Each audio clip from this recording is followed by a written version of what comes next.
Hi Shmuley, how are you? Okay.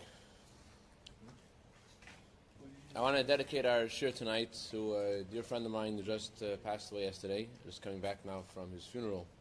His name is Yehuda ben Shlomo, Mr. Mike, very special Jew, who, as the rabbi who did the funeral today, he mentioned he lived for other people. He was very, very special person, and he embodied, in a way, the word teaching of the Baal Shem Tov, that a neshama comes to the world for 70 or 80 years, just do someone a favor.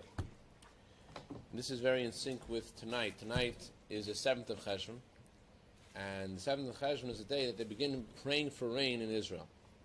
Why do they pray for rain now? Why did they wait till now? So it says in the Talmud, because when the Jewish people would make their pilgrimage to Israel, so they didn't want to pray for rain while people were still traveling.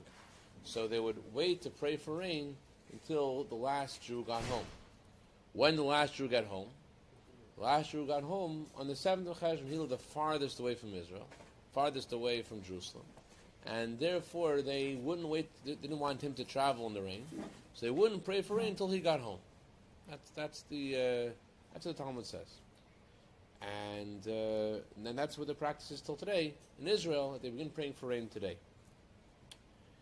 So I had a little experience of this today because since my didn't have it, long story short, I didn't have GPS on the way back from the funeral. So I was traveling, and I ended up somewhere, I don't know where, and I met this gentleman who asked him directions. And the gentleman asked directions. I naturally asked him if he's Jewish. Must be a reason, right? I'm meeting him in the middle of nowhere. I'm not Jewish. My wife is Jewish. Oh, so I said. So his wife came over and I said, "Everything's by divine providence. I just happened to get lost over here. I'm just thinking maybe the reason is I should be able to remind you about lighting Shabbos candles tomorrow." And she looks at me. She looks at her husband. Like, who told him that I'm Jewish? So. Anyways, she grew up in a Chabad community, and she knew about Shabbos candles, and she didn't light Shabbos candles. She was married to a non-Jewish person, but she said she promised that tomorrow night I'll light Shabbos candles. Wow. Okay. So I took a journey today, and perhaps the purpose of the journey was for her, right? It could be. That's why you didn't have GPS. That's right, I didn't have GPS. I was in God positioning system, not the other one, the GPS God positioning system. So yeah, we the name of this Torah portion is Lech Lecha, which means to journey, and a lot of times the journey we're going on isn't necessarily for our own self. It could be that we're going on a journey for the sake of somebody else, like in this situation of praying for rain. You don't pray for rain till the last person gets home. You are in Jerusalem, which being in Jerusalem physically represents a spiritual proximity to holiness and closeness with Hashem. And the person the farthest from Jerusalem means someone who is very distant from godliness. And you who are in Jerusalem, the holiest place, you can't pray for rain until the person who's the most distant spiritually is taken care of. So this is something I was thinking about today in my long journey. But it's very appropriate to this week's Torah portion, because the name of this week's Torah portion is Lech Lecha, and it begins the story of Jewish begins in this week's Torah portion. And usually when the Torah introduces somebody, the Torah works a little bit like the elections. And before Mr. Trump was elected, before Mr. Obama was elected, everyone discovers a lot about that person. All of a sudden you know what his grades were, not just in college, not just in high school, but in elementary school. You figure out when he was in the hospital how much he weighed, and how big he was, and you know everything. Why? Because you want to make sure the person you're electing is the right person. So you got to know about his umbilical cord and everything. So So this Torah does a similar thing. The Torah introduces us to Moshe Rabbeinu. He tells us stories about Moshe Rabbeinu. The Torah introduces us to every other character in the Torah about our leaders. The Torah first tells us about them. The exception is, in this week's Torah portion, we read about Avram Avinu, Avram our father, and don't know anything at all about Avram Avinu. We do know about Avram Avinu, but not from the Torah itself. Directly in the Bible itself doesn't say any stories of Avram. We have traditions, we have medrash, but the Torah itself doesn't tell us anything about Avram. The first thing we know about Avram is God tells Avram, leave your father's house, leave your birthplace, and go to the land that I will show you. Now, why doesn't it do the same thing it does about Moshe Rabbeinu? We know 3 stories of Moshe Rabbeinu. And here, Noach, even though we didn't hear too much about Noach, at least we know something about him. We know the Torah says he was a righteous person, a special person. He was complete. He walked before God. We know some adjectives about him. Here we have the most important story. This is like the main thing. The Torah till now was talking about important events that were a prelude to the event of this week's Torah portion, about the story of Jewish. And yet, the story of Jewish begins not with anything heroic about Avram, but there was a lot to talk about Avram.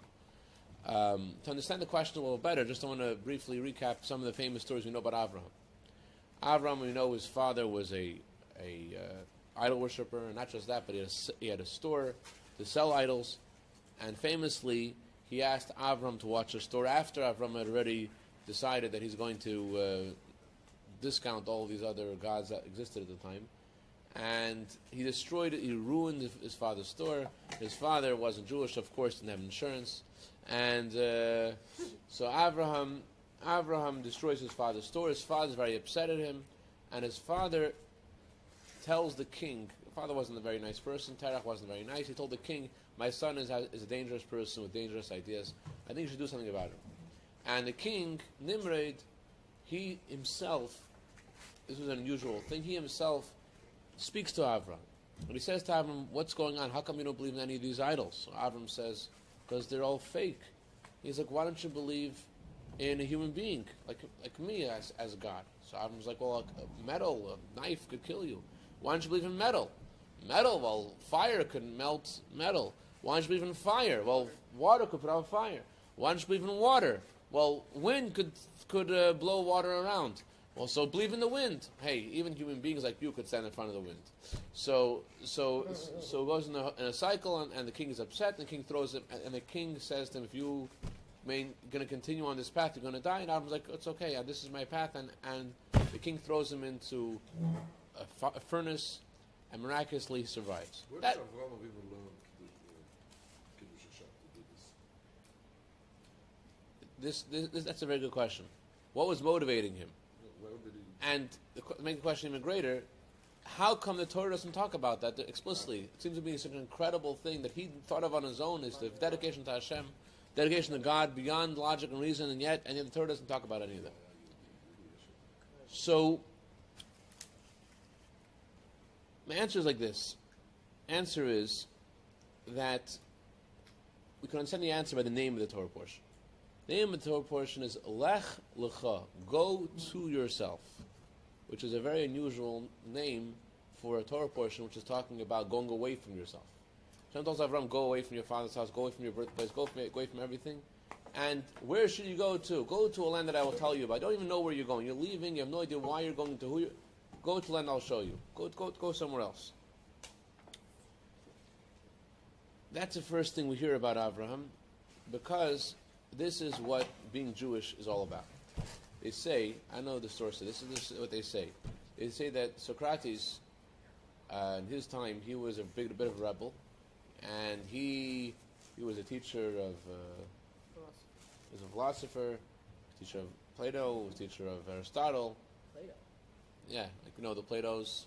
Okay. Anyway, so he was very rebellious to the government, to the king of Greece, and he, in Athens, he spoke to the soldiers like, why are you guys fighting this war? What is the point of fighting anyways? And they didn't look kindly at Socrates in the government. They thought this was a pretty rebellious move, and they put him in jail. They put Socrates in jail. And I say his name? Socrates. When I say Socrates, whatever his name is. Socrates. You're pronouncing the right way in Latin. That's what you're supposed to Thank you. You went to college, so you know, huh? I went to college too. All right. Anyways, so excuse me. So they put him in jail, and he ends up dying. And the story is, he comes to heaven, and the Alter Rebbe told his students. I don't know the source. This is what I heard. The Alter Rebbe said that he came to heaven. He said, "I deserve to go to the same chamber that Avraham Avinu went to, because I also sacrificed myself for the truth." Right? So Avram sacrificed himself for the truth, just like me. So let me go into the chamber of Avraham. And God responded that there was a difference. Avraham sacrificed himself for God. He sacrificed himself for his own ideas, which may have been true, which he thought were true, but it was his own idea. Avraham did it because Hashem wanted him to do it. That's the difference. The meaning of Lech Lecha, going to yourself, in context of departing from everything you're used to, is something which is we all see this in our own lives. That when you challenge yourself to do something that you're not used to, sometimes you uncover some deeper part of yourself that you didn't even know you had. Deb wrote to this woman that she asked the Rebbe, how come she has such challenges? The Rebbe told her she has such incredible soul powers that Hashem wants to give her the ability to reveal these soul powers, and therefore Hashem gave her these challenges. Because only when you have these kind of challenges are you able, do you have even the way to, the tools to uncover the various soul powers you have. So Lech Lecha, when you go away from everything you're used to, that's how you cover something deeper. There was a Jew who passed away in Kfar Chabad last year, Shlomo Veshetsky. Shlomo Veshetsky came from a family of people that were living in Soviet Russia under Stalin, and they had sacrificed to keep the Torah there. And after he passed away, his families, they didn't always talk about their sacrifice, but the following story came out, amazing story. Shlomo Veshetsky was studying in a communist elementary school, and his mother, great tzaddikus, didn't want him to go to school, but there wasn't really a choice. But at least Shabbos, she didn't let him go to school. Shabbos, I can go to school. Very often in school, they tell the kids to write on Shabbos. So you're sitting in school, the kids will be there, the teacher's going to tell them to write. It might be for 5 minutes, might be for an half hour, might be for an hour. So every week, she figured out another way to get him out of class. 1 week a stomach ache, 1 week a headache, 1 week this, 1 week that. And the teacher knew what was going on. The teacher wasn't foolish. The teacher knew all about this whole thing. So the teacher told the mother like this: next week is going to be a test on Shabbos. It's a very important test. Very important test. 8-year-olds, a very important test, right? It's a very important test. Your child has to be there for this test. And if not, I'm going to report you to the KGB, and they're going to put you into a labor camp. That's how it works. So and it wasn't a idle threat. It's a real thing. So what did she do? So it's Shabbos morning. Mendel Futterfast. By the way, Mendel Futterfast would come for bring in Los Angeles every year on this Shabbos. So Thursday night, the Parshas Lech Lecha, you always bring. So Mendel Futterfast came to her house that Shabbos morning, and he and her husband walked with her on the way to school, and then they wished her well. They wished her good Shabbos. They went back to the house, and they felt like they're walking with her to the Akedah. They're bringing the child to be sacrificed. What happened was, in Russia, the streets weren't as well paved as our streets are in America, and it was a rainy season, and so the streets were all full of mud and slime. And they got closer to the school. The mother took her child, and she threw him into the mud and dirt and slime. A little kid, she threw him into there, and then she yanked him out. And they come to it's at the school. There's the principal and the teachers greeting all the children, welcome. And the principal's like, "What are you doing with your kid over here?" She's like, "Well, he just fell into the mud. What do you want me to do?" "Well, you take him home and clean him up. You can't bring him into school like this." That's what happened. She returns home, and Mendel and Ramesha Veshetsky, Hashem Veshetsky's father, was a very great chassid. They see the kid all full of dirt. They realized what the mother had done, and they were impressed. They themselves. Each of them had sat for years in prison, but this was something that to take a little kid and throw him into the mud. Mother take a kid and throw him in the mud. They were blown away. So they asked her, "How did you have the power to do this? Where did you get the energy, the soul energy, to make this kind of decision? Where did this come from? So she said, when she was a little girl, her father went to visit the previous Rebbe. The last year, the previous Rebbe was in Russia. He was going to go. He was in prison. After imprisonment, the deal was he was going to leave prison. But he's going to go to America. So the Chassidim knew. Many of them, this was the last chance they were going to have to see the Rebbe. They were going to go to prison. They were going to go to the Gulag. And now the last Tishrei, the last month of holidays, they'll be able to spend with the Rebbe. So many Chassidim, even though the KGB was going to be there and they would be reported, but many Chassidim didn't care. They went to see the previous Rebbe in Leningrad for his last Tishrei in Russia. So her father went also. Her father went, and he apparently got a cold over there. He got sick. He came back. He couldn't even talk. He laryngitis. He couldn't even talk. What happened? We were there. We waited for a month, Dad. What happened over there? What happened? And he's trying to describe to his kids what happened. He's so sick he can't even talk. So he goes like this. Once the Rebbe made freilich, made everyone happy. The Rebbe smiled. And he took out a chumash. And he held the chumash, and he got on the table. He jumped on the kitchen table in their house. He wanted to show the Rebbe was dancing with the Torah. He didn't have a Torah. He took a chumash, dancing with the Torah. And then he just was able to say a few words. He said, the Rebbe said, you have to have sacrifice to educate your children. And with that, he fainted. He fell down, he fainted. So she said, when I was walking to school, I remembered my father. I remembered what my father said. And that gave me the strength to make this decision.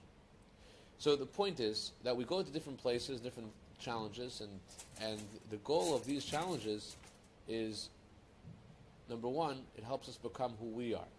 It helps us become who we are inside. Lech lecha. By those challenges themselves, you get closer to your inner self. Number one. But it goes deeper than that. It's not only for you. These two women describing how they went to this wedding. One of them had a great time, one of them had a terrible time. One woman says, I went to this wedding. It was so terrible. I traveled such a far distance to come to the wedding, and the hostess barely acknowledged me. All right. Another woman said, I went to the wedding. I'm so happy I went to the wedding.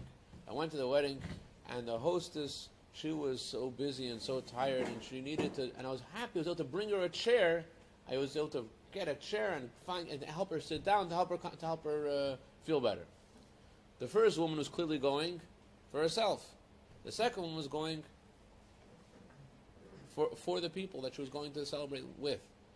So Lech Lecha is about Hashem's mission for us. Why did Avram's story begin in Lech Lecha? Because everything he did before was things that he decided to do. Lech Lecha was something that God said to do. You should leave your house. Why should I leave my house? Because you're God's representative. Why can be God's representative to where I am? Why have to go somewhere else? And you should go move to this and this place. Where were you moving to exactly? Well, I'll tell you later. Leave your house, leave everything you're familiar with, and go somewhere else. You don't even know where you're going. And you're going to this place you don't know about because God's going to tell you why. So that kind of decision is a very godly decision. It's about not being about yourself, it's about being what Hashem wants you to do. And with that kind of switch of acting, listening to what Hashem wants, that's what a Jew is about. The Rebbe told a friend of mine, they mentioned this, the neshama of every person of our generation came down to the world to help bring another Jew closer to Hashem. You're here for a mission. What's your mission? Your mission is not only about you. Your mission is also about somebody else. You're here, but you're here for Hashem's purposes. Socrates, I'm doing things which are true and noble and wonderful, but it's not only about that. It's about what Hashem wants.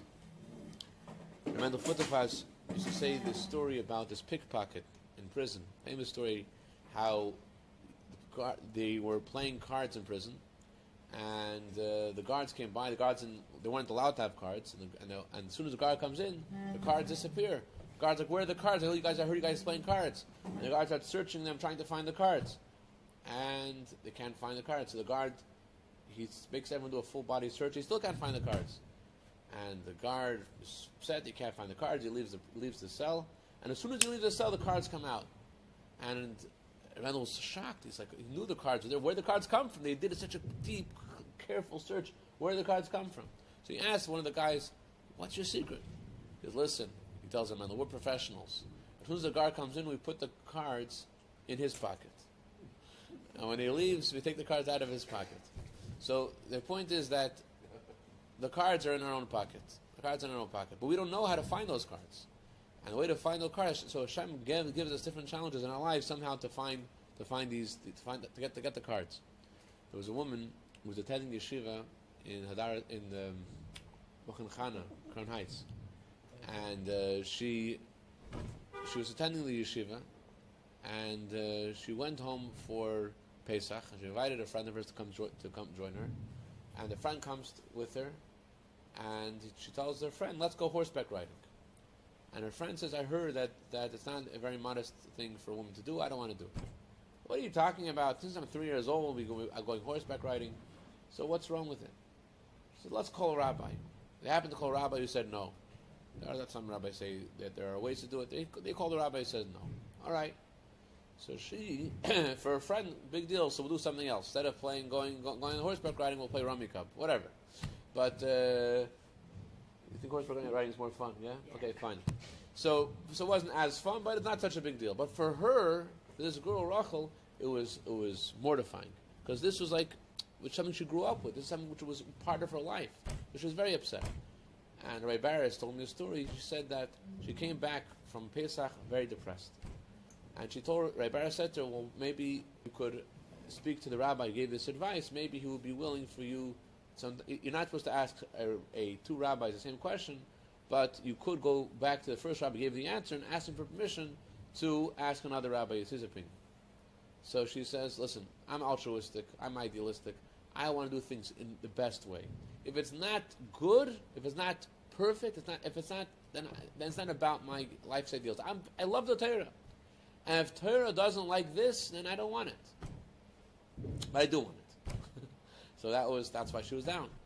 She stayed in this yeshiva till Shavuos. After Shavuos, she came back very excited, very happy. So the Rabbi Barris said, "What happened?" She said, "I sold my horse. I sold the horse." Now, you would think selling the horse makes someone really depressed. I gave up my life's dream. But the truth is that the horse isn't you. Everyone has their own horse. Everybody has their own horse. But your horse isn't you. What makes you you is your neshama. And sometimes when you sell your horse, you discover you. Discover who you are. And it's not easy to sell the horse. And that's why there is this conflict. And that's what it was a challenge for Avram, Lech Lecha. It was a big challenge for him because he had to leave everything he's used to. But that's how he discovers himself. In Yiddish, it sounds better when you talk about the family. Yeah. A horse is a very okay, till now we're talking about things in a very rosy, peachy way. You have challenges, you win the challenges, and life is good. And God sends you challenges and you win. Now, let's get real for a second. God sends you challenges and you lose and you fail. What about those? What are those challenges? How are they part of discovering yourself? According to many opinions, Avram failed the test. Nachmanides says Avram was supposed to stay in Israel. There was a hunger in the land, and he left to go to Egypt. He should have stayed in Israel anyways. Some opinion says it was the right thing. He should have relied on a miracle. The God would sustain him. And it was a right for him to stay. And his leaving was a mistake.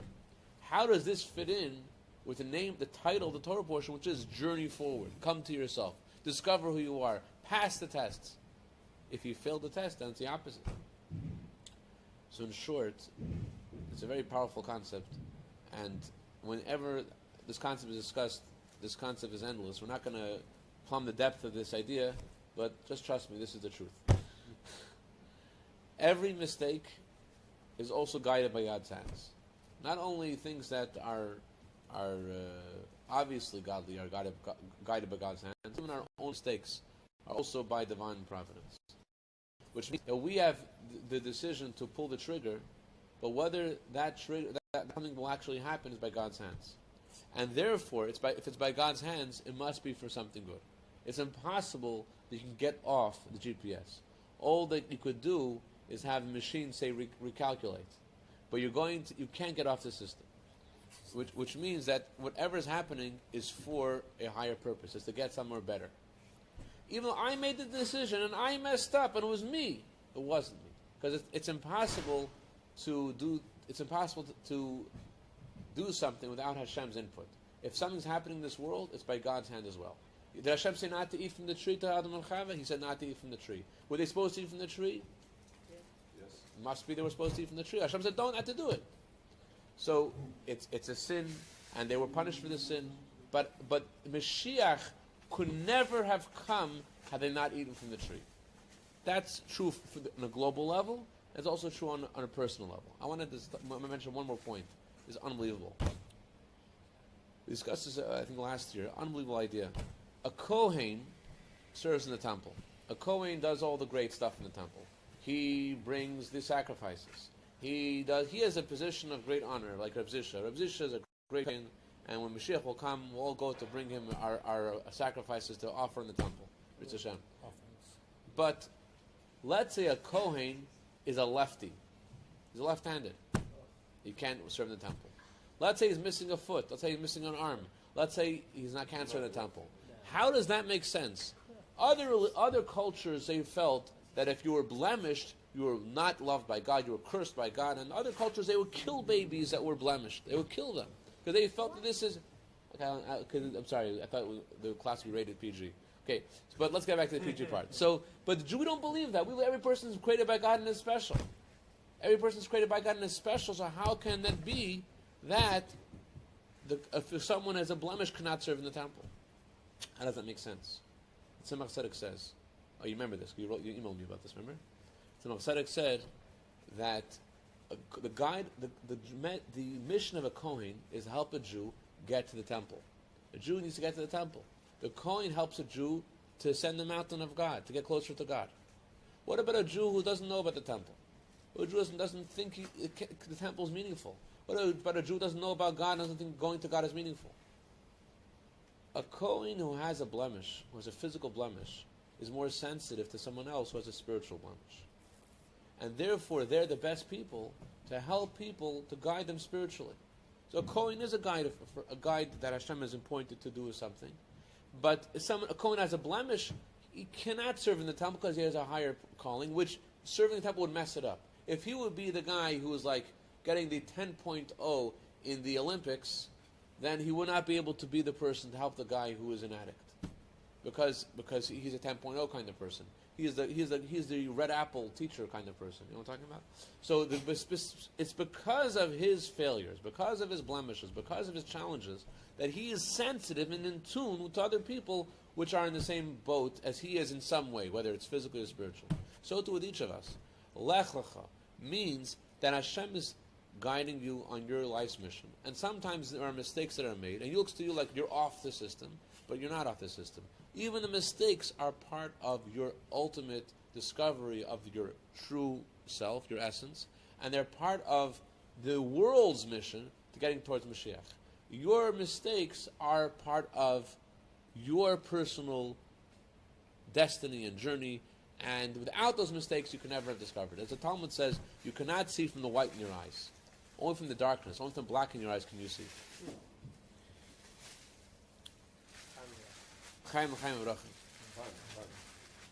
Point is, bottom line, Mashiach is coming in our generation. Each of us, we're interesting souls. Interesting souls. My friend Mike, Yehuda ben Shlomo, he had his challenges and he was a special soul. I tell you stories about Mike. But the point is that because we have our challenges, because we're special with our challenges, we're able to get the final job done. We're able to tip the scum bring Mashiach. Mashiach is not brought by the perfect souls of previous generations. Mashiach is brought by the blemished and battered souls of our generation. Avram was sent to go to where? To Israel. His journey to Israel means, for all of us, on a macro level, is to get to Mashiach. How do you get to Mashiach? It's not a straight road. You go down, you go higher. You go down, you go higher. Eventually you get there. So, number one, we have to take home from this is that we're never off. And every mistake we made is for is for something better. Because Mashiach is coming here. Number two we have to know is that Mashiach is coming here. and we have to and we have to realize that we're equipped to bring Mashiach because of our mistakes, and those are designed by Hashem's hand, and that we're able to be, like I was telling you before about you getting stuck in the middle of the nowhere, and that's where I had to be to help for whatever reason. Stuck? Right, I wasn't stuck. It was you communist. It was by God's hand for a higher purpose. So, bottom line is, we have to know who we are, who we're working for, and realize that we each of us is given the unique mission of helping out another Jew because of who we are, and the people we meet are significant, and that we are entrusted by Hashem to bring Mashiach. May Mashiach come take me a mamish, should see him, matas hartvachim, and see the true arrival in the land of Israel, the ultimate Lech Lecha for all of us now. L'chaim v'bracha. Shkoyach. See the ultimate